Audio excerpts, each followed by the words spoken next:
It's a collection of very good players, and you look at the team sheet and you go, why aren't we talking about the Netherlands? Why aren't we really considering them to win this thing? And then you realise who's the head coach. The embodiment of Dutch football in some ways. Calm, charismatic man who has loads of talent and a little bit of arrogance. I'm going to put you on this one. I'm asking you a question. Can you name a better midfield at this World Cup than Jong, Gravenberch and Reijnders? Liverpool, Man City, Barcelona.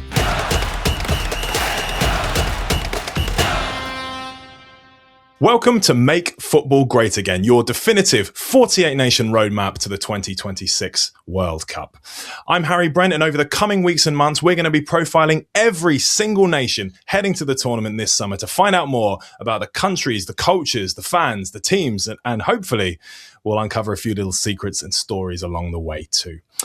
Today, we're covering the Netherlands, three-time runners-up, of course, at the World Cup. And I'm delighted to say that we're joined by Dutch football expert Michael Statham, the creator of Football Oranje. That's Football Orange for those who don't speak Dutch. A website, YouTube channel, and podcast that provides just about the best Dutch football coverage in the English-speaking world that you're likely to find.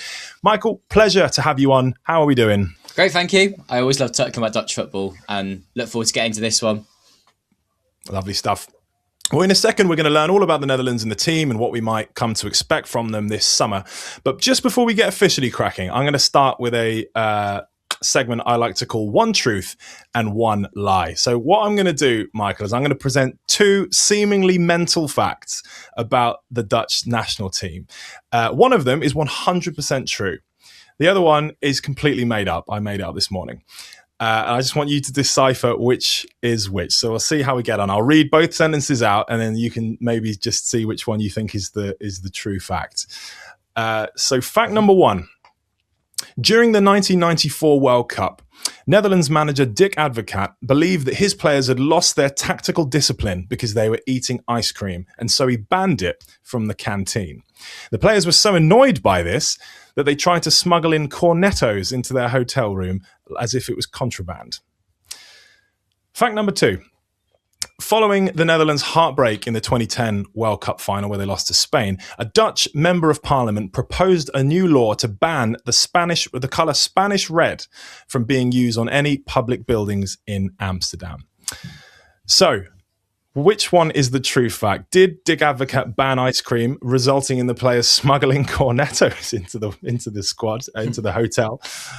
Or what did a Dutch MP try to ban the colour Spanish red, whatever that is? This feels like a test to see whether I'm actually a Dutch football expert or not. And I'm reading a book at the moment, which you might refer to a bit later, Beautiful Bridesmaids Dressed in Oranje, which is all about the history of the Netherlands and them major tournaments. And I'm only on the 1974 World Cup at the moment in chronological order. So I feel like if there were cornettos mentioned, it's going to be mentioned in there. And I haven't come to that page yet, so I cannot confirm or deny that knowledge. I feel like it's the cornettos one. It feels quite a Dutch thing to do, given some of the rebellion you read about with Dutch players sometimes. It just wouldn't surprise me. Well, yeah, I gotta say, your instincts are bang on. That is the correct, true fact. Dick Advocaat did, in fact, ban ice cream, leading to smuggling cornettos. Dick Advocaat, of course, Sunderland fans will remember him, not particularly well, I don't imagine. Very brief stint and very unmemorable stint he had there. But yeah, good instincts, Michael. I like it. So the Netherlands, always the bridesmaid and never quite the bride at the World Cup, losing finalists in 1974, 1978 and 2010. It's a nation of perpetual talent, perpetual artistry and perpetual near misses with the likes of Johan Cruyff, Marco van Basten, Dennis Bergkamp and Arjen Robben, all shimmering on the world stage, but never quite getting the job done at the World Cup. The Dutch, of course, also gave the game one of its most beautiful revolutions, total football, crafted by the visionary coach Rinus Michels and, of course, embodied by Johan Cruyff in the 1970s. It was a philosophy that obviously reshaped how the sport could be played, influencing and inspiring some of the greatest managers and teams that we've ever seen, including, but not limited to, Pep Guardiola's mesmerizing tiki-taka Barcelona side. They're also something of a lucky charm for their opponents at the World Cup. Knock the Netherlands out and you just might win the tournament, with the Dutch losing to the eventual champions in 74, 78, 1990, 1994, 2010, and 2022, where they were beaten on penalties by Lionel Messi's Argentina after that ferocious, hot-blooded quarterfinal clash in Lusail. This summer, though, they're in Group F, and assuming they win that group, they'll face the runners-up of Group C in the last 32, which could be Scotland, interestingly enough. And victory in that game, I'm sorry to say, Scots, to give you that impression, could set them on a collision course to meet either old rivals Germany or two-time winners France in the quarters. But before we get into the nitty-gritty about the 2026 World Cup, beyond my long rambling introduction there, I just want to begin with a section we call the travel log. So, Michael, before we talk players and tactics, I just want to get to know a little bit more about the country and the culture, the fans, the history a little bit better. So I'm going to start off with a big question for you. Who is the Netherlands footballing GOAT? Johan Cruyff. That was easy. Yeah. I think just an introduction for people listening, that I've covered Dutch football for a long time in the English language through Football Oranje, as you mentioned earlier. And one of the things that I'm able to do, at least, is I have a full appreciation of English football, being from England, and also of Dutch football, and understanding both cultures, what's different about it. And what I will say is that, you know, I speak some Dutch, I follow the media quite closely. Yet again, we'll be harping back to the likes of Cruyff in the 70s, and that's what the world media will do. It will be another look back to that. This Netherlands side has lots of great technical ability. They will line up in a 4-3-3 most games in this world competition. But it is how do I say this? It's a collection of very good players, and you look at the team sheet and you go, why aren't we talking about the Netherlands? Why aren't we really considering them to win this thing? And then you realise who's the head coach. Certainly a great name, Ronald Koeman, but for me falls into the category of great player, not a great manager. Not to say that he's woeful, but a World Cup winning manager. Yeah. Not the best endorsement there. Well, we'll come on to chatting about the team and the squad in a little bit. But just as a side note, so that's the pronunciation of Cruyff. Is it Cruyff? That's the right way to say it. Yeah, right. It's got the same sounding as Dirk Kuyt. So you say Kuyt, you say Cruyff. Yeah, but people say Cruyff, and yeah, I don't think Dutch people are massively bothered. I mean, people always pronounce the country wrong all the time. People calling it Holland rather than the Netherlands, but they even call it Holland themselves. Yeah. That's like a very English thing to do. What would you say is the Netherlands' most celebrated football result? I mean, it has to be the victory in 1988, winning the Euros. This is the one piece of silverware that the country has that they can look back on and say, what a great day it was. But the country are longing for another victory, another fantastic win like that. Yeah, it has to be that. But we do always look back fondly on the 5-1 win against Spain. Not too long back along, but you know, when Robin Van Persie scored his diving header and that, yeah, that was also one for the ages. But yeah, you can't look past the fact they won silverware in '88. Yeah, 2014 group stage, that 5-1 win. What a game that was. If the Netherlands get knocked out this summer, who is the one country fans would hate to see lift the trophy? Well, Dutch never like Belgium. They don't like the Germans either, but probably the Belgians, because they always see themselves on a bit of a par with them in terms of the leagues, in terms of the countries, the size, and they don't really like Belgium very much. There's always jokes about Belgium if you're Dutch, much like the English and the Scottish. Yeah, but they are genuinely on par with each other in terms of the things that they can do as countries and the power. So that would definitely be the one they wouldn't like to see. The Dutch have been involved in some of the dirtiest and fieriest games in World Cup history, whether it's Frank Rijkaard spitting on Rudi Voller in 1990, Nigel de Jong kung fu kicking Xabi Alonso in the 2010 final, the Battle of Lusail against Argentina in 2022, as we've mentioned, the Battle of Nuremberg in 2006 against Portugal, where it was 4 red cards and 16 yellow cards handed out. Why, Michael, is it always the Dutch? It's a really good question. I think it comes down to some of the fight that you get with the Dutch, some of the bordering on arrogance you get with, I'm going to say it, Dutch culture in general. I think it does have that vibe about it at times, and just some of the best players will have that arrogance, and it's why they play so well. That is certainly a positive for them as well. And I think for them, yeah, part of it will border into those instances where it'll be a bit fiery sometimes, and why not stand your ground and show yourselves? And the Netherlands has obviously sent many of its greatest footballing sons to the Premier League. Bergkamp, Gullit, Stam, Van Dijk. Who would you say is the most underrated or underappreciated Dutchman to have played in the Premier League? That's a really tricky question. I mean, I have got one in mind for it because of how he did with the Netherlands. And maybe this is what makes him underrated. Ron Vlaar. Ron Vlaar used to be, he played for the Netherlands at the World Cup. He was a very good centre-back for Aston Villa. Probably a bit swayed by the fact I'm a Villa fan myself, but never really got the recognition that he deserved. Thought he was a really good defender. Concrete Ron, he was called by final fans and also Villa fans. Yeah, he deserved more credit and could have played at a higher level than he did. Interesting endorsement. Yeah, I wasn't expecting that name, but a great shout there. For those tuning in, by all means, let us know in the comments who you think is the most underrated Dutch footballer in Premier League history. Let's get a conversation going. Why not? Tell us about the Links Rex. I hope I'm pronouncing that right. The Links Rex dance and what we can expect, generally speaking, from the Dutch fans this summer, who are always colourful, always, to my mind anyway, seem to be in good spirits. Is it going to be much of the same out in the US and beyond? Oh, 100%. Yeah, the fans there will get a good name for being really quite well natured.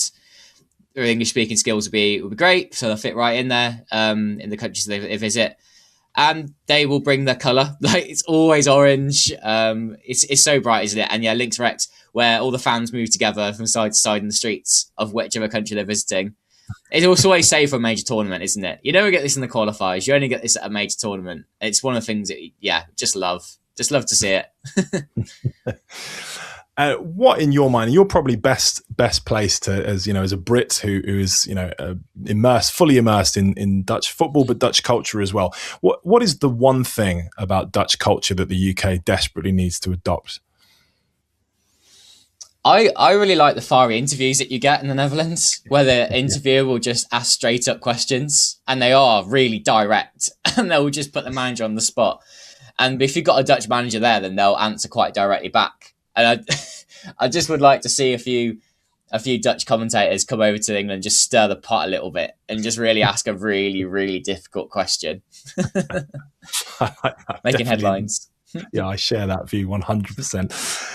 Right, we'll move on to the section we call the scouting report. So we'll just find a little bit more about the players, the team, the tactics, and what generally we can expect from the Netherlands this summer. Just for the British fans tuning in, Michael, who are we going to recognise in the Netherlands squad? Obviously, lots of Premier League players in there, a few ex-Premier League players as well. There's a hell of a lot of names to raffle through. You don't need to necessarily mention them all, but who are the big names that we're going to know? Yeah, I feel like I might rattle off a few and forget some really obvious, but there are so many Premier League players now in England because a lot of Dutch players dream of playing either in Serie A, the Premier League, or play for Barcelona in Spain. That's why so many do it. And when you look at the squad, a lot of them play in England, Italy, and for Barcelona. Yeah, you will recognise, of course, Timber plays for Arsenal, got Van Dijk at Liverpool. But for Brugge, the Brighton goalkeeper is the Netherlands' #1 goalkeeper. Many more besides. And I think that they will bring that Premier League quality there. It has served them really well moving to the league and making a great name for themselves. I think Cody Gakpo has got a great reputation, really, for Liverpool. Like, actually, is quite a good player and is the Netherlands' best attacking threat, you could say. You're likely to see him line up opposite Jeremy Frimpong, who both play for Liverpool. Massive Liverpool connection in the squad. Ryan Gravenberch, also midfield. Probably will start every game at the World Cup. Loads of names. I mean, we at Football Oranje, we always look back on Frenkie de Jong as well. He hasn't played in the Premier League, but plays for Barcelona. Brilliant midfielder who will make the midfield tick. His success at this competition will be reflected in how the Netherlands do. If de Jong can pull the strings and play excellent games every game, stay fit as well, he will be a massive asset. And yeah, we always love him at Football Oranje because he was one of our kind of like one of our first interviews back in the day when he was playing with Ajax, and it was great to speak to him even for just a couple of minutes and just meet the embodiment of Dutch football in some ways. Calm, charismatic man who has loads of talent and a little bit of arrogance. The perfect blend. Why do you think it is that so many Dutch footballers have come and played in the Premier League, beyond the fact that obviously the Premier League is, no disrespect to the Eredivisie, but a little bit stronger than it? But is there a reason why A lot stronger. the Dutch national team is often so littered with Premier League players? Yeah. Language plays a part. When you think of the culture in the Netherlands, they'll see Premier League games on TV and they'll follow some of those Dutch players of the past who have played in England, and they'll be watching them thinking, I want to be in there, follow their footsteps. I want to earn a lot of money playing in England. Language is big there. So I think all of those reasons just marry up nicely as to why they would do that. Dutch people do generally like the UK and the culture of it. It is quite similar to the Netherlands.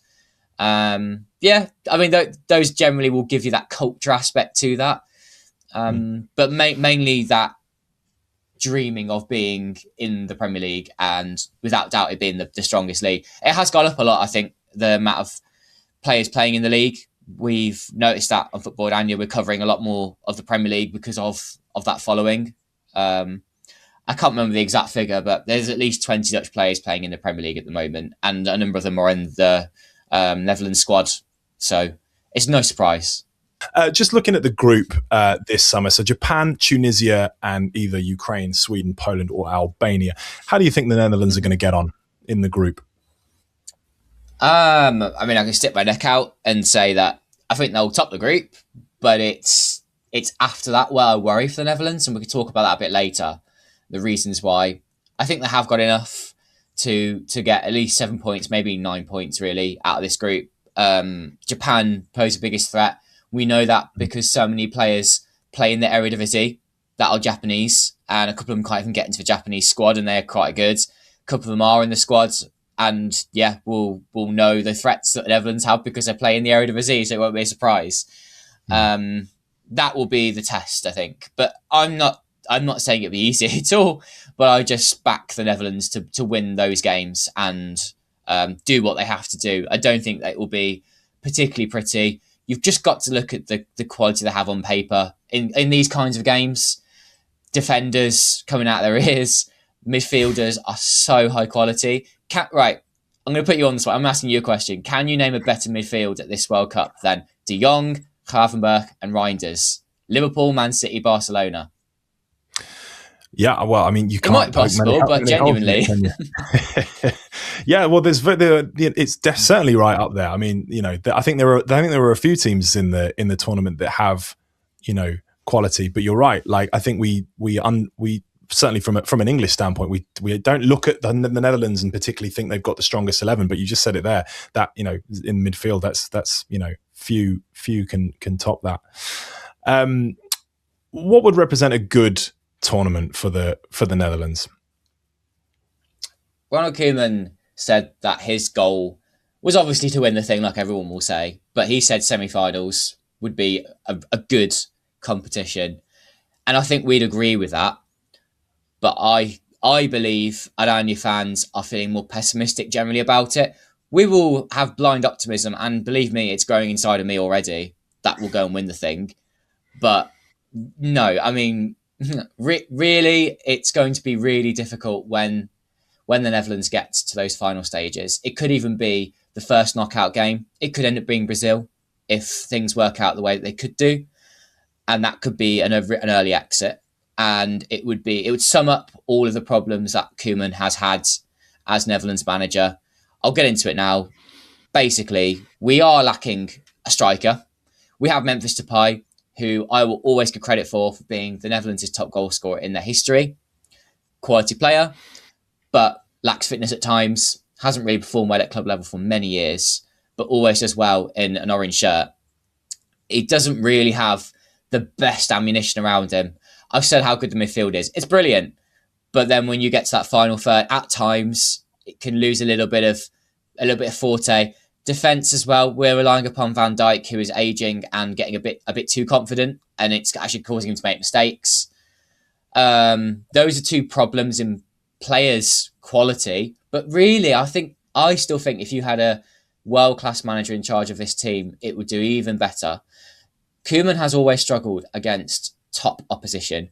his record against top sides, when I say top sides, think of those top 10 nations that are ranked, higher than Netherlands in the rankings. They never seem to get a win.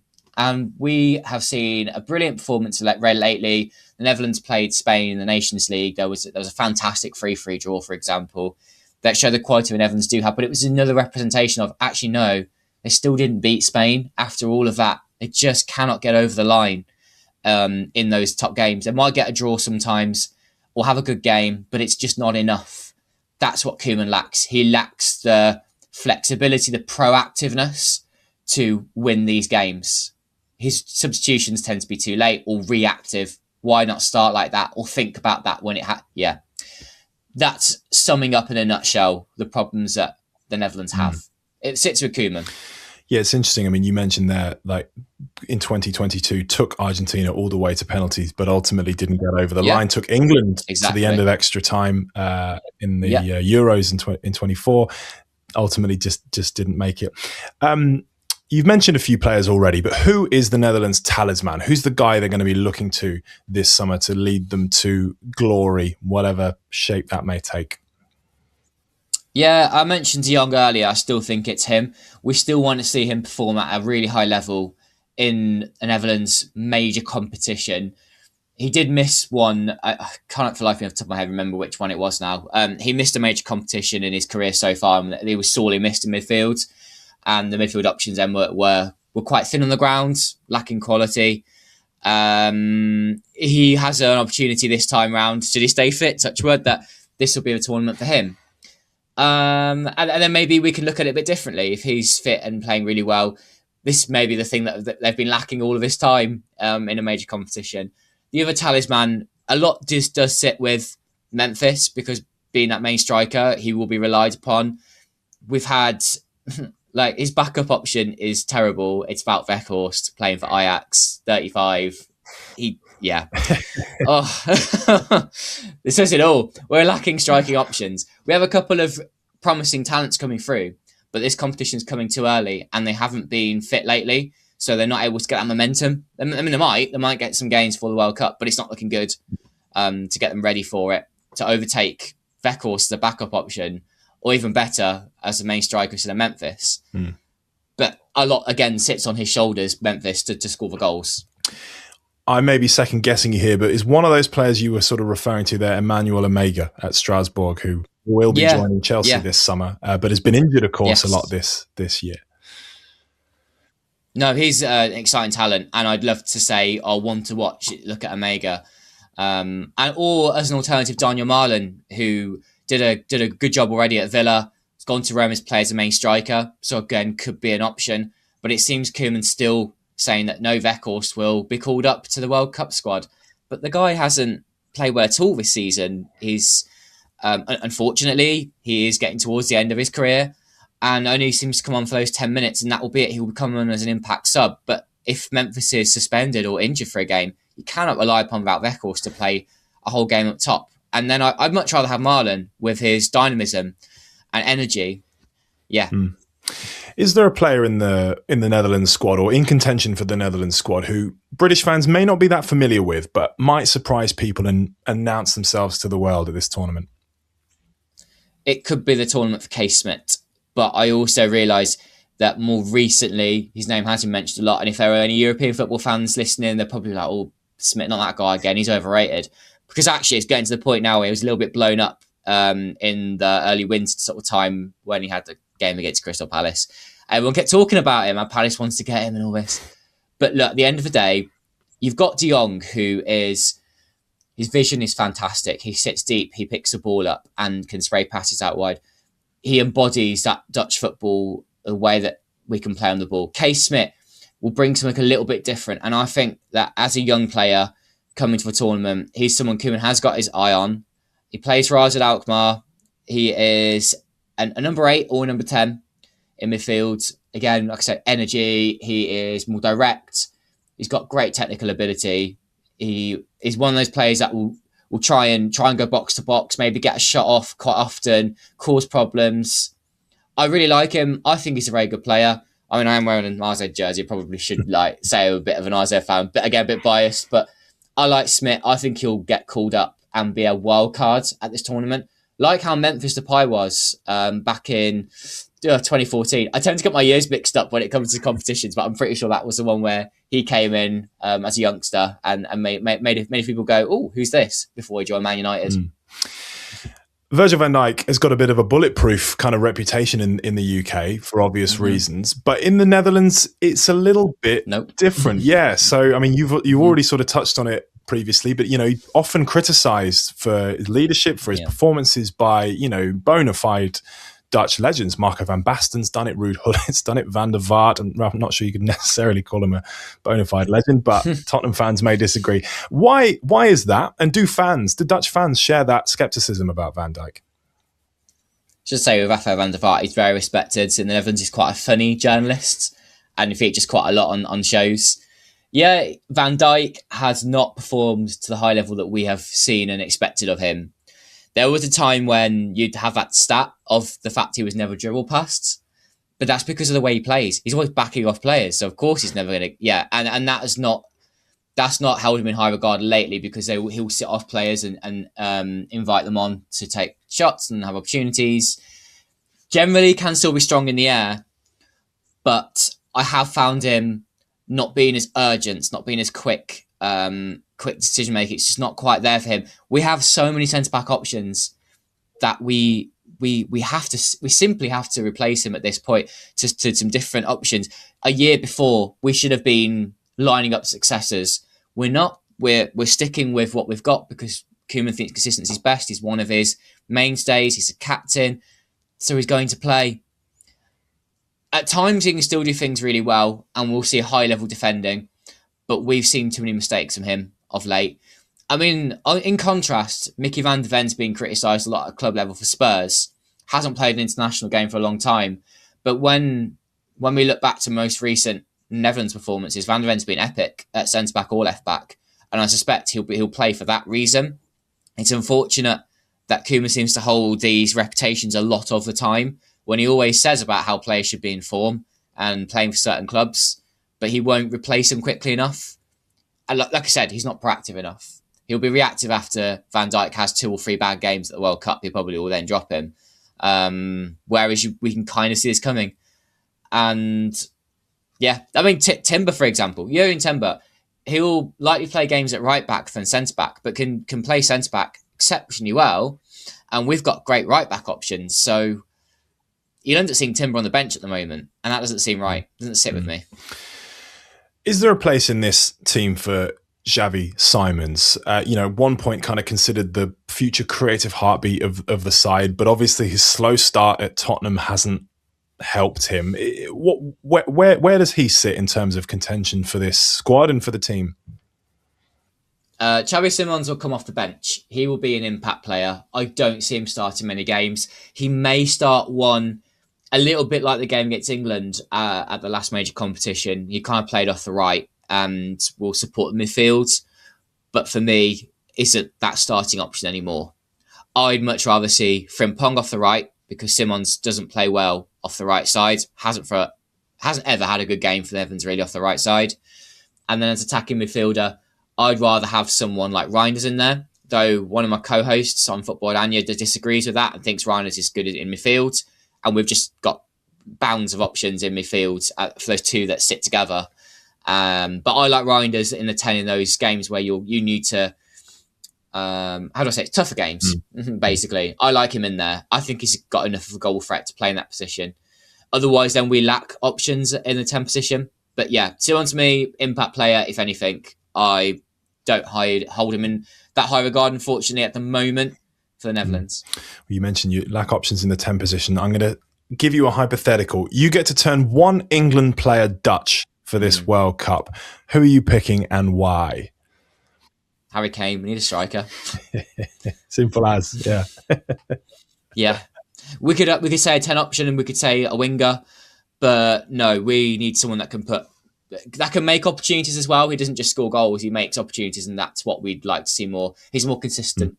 Way more consistent than Memphis.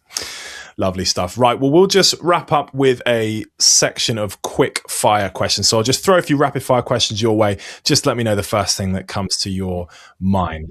So first and foremost, who's winning the World Cup? Put you on the spot. I don't like giving boring answers. Hey, just what? England. Hey, we'll take that. That'll do. That'll do us quite nicely. How did the Netherlands get on? Where did they finish? I think round of 16 or round of 32. If they finish second in the group, they get knocked out against Brazil. One of those. Okay. Who's winning the Golden Ball? So that's the player of the tournament.